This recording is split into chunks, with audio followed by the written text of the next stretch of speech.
We all have that friend who drank so much they woke up in their bathtub. But Jiang Wu from Qingdao took drunk to an entirely new level in eastern China when he woke up sealed inside of a 60-foot shipping container. Wu claims that during his drunken state he thought the container was a bed and breakfast. But unfortunately, this bed and breakfast was bound for a 2-week trek across the Pacific Ocean to LA. Luckily, Wu had a cell phone on him and frantically began calling anyone he knew for help. The Qingdao police responded saying, his problem was, though, that he couldn't tell us which container he was in, and there were thousands of them stacked on top of each other. Wu was eventually found in a container stacked 18 meters in the air, just an hour before the ship's departure.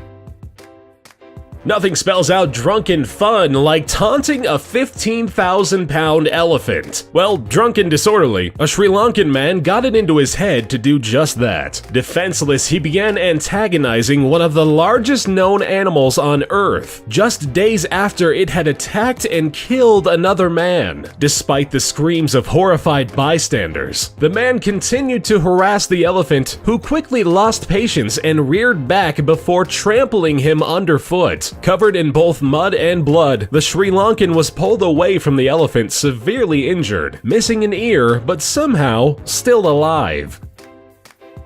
We often joke about Australians riding kangaroos to work or wrestling crocodiles for exercise, but one drunken Aussie took it to heart. In 2010, Michael Newman was kicked out of one watering hole only to go find a better one, the Broome Crocodile Park, where he climbed a fenced-off enclosure and tried to rodeo ride a 1,800-pound crocodile named Fatso. Not surprisingly, Fatso did not find this joke very funny, and tore into Newman's leg with its razor-sharp teeth. In a strange turn of events, perhaps because Fatso had already had dinner, he let Newman's leg go and the Aussie survived another drunken night. A Wisconsin man named Antonio Brown may have given his children a fear of clowns just in time for the holidays, when he dressed up as one for Halloween. Brown then proceeded to kidnap his children and force-fed them alcohol alone in the woods. If that weren't scarring enough, when the 13 and 8-year-old tried to run away, he grabbed the older child and held him upside down off the overpass, threatening, "If you try that again, I'm going to drop you." Brown has been charged with child abuse and second-degree reckless endangerment.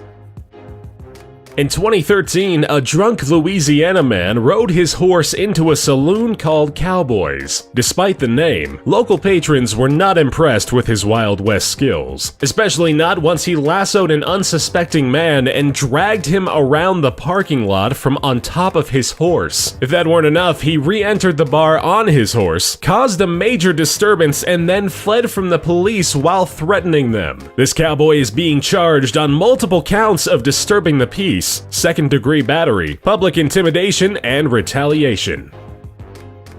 39-year-old Sean Welsh was described as, quote, very intoxicated in his official report after streaking nude through his yard, before nakedly breaking into his neighbor's house to spend a cozy night inside their dryer. Maybe he thought it was a bed and breakfast too. According to police, his 1 a.m. arrest ended in a 5-day jail sentence and misdemeanor charges for disorderly conduct.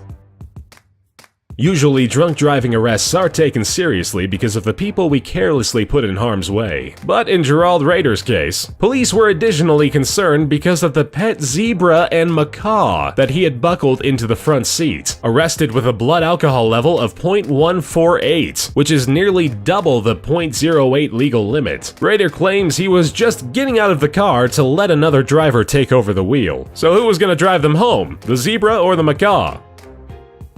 Usually you can count on at least one of your drunken pals to tell you when you're making a bad drunk decision. But when a passing traveler asked Dwayne Matthews if he'd like to buy a stolen African rock python, not one of his friends thought it was a bad idea. Only when Matthews woke up the next morning hungover and found the monster snake reared up and poised to strike his passed out friend did the regret sink in. Instead of running out the door, Matthews, in an act of bravery, threw a quilt over it and managed to subdue the 30-pound reptile. Luckily, all participants lived, but Matthews did face criminal charges when he was caught selling the stolen snake later that day. In a bizarre chain of drunk choices, a 28-year-old mother got over her midweek hump day by slamming some booze before jumping in her Trans Am. Barely down the street, she crashed into the side of a mobile home. Terrified of the repercussions, she tried to change her identity by removing her pants, and then stole the next best getaway car, her son's battery-powered Power Wheels truck. After a not-so-high-speed chase from the cops, she was arrested and blew a .217 BAC, nearly 3 times the legal limit.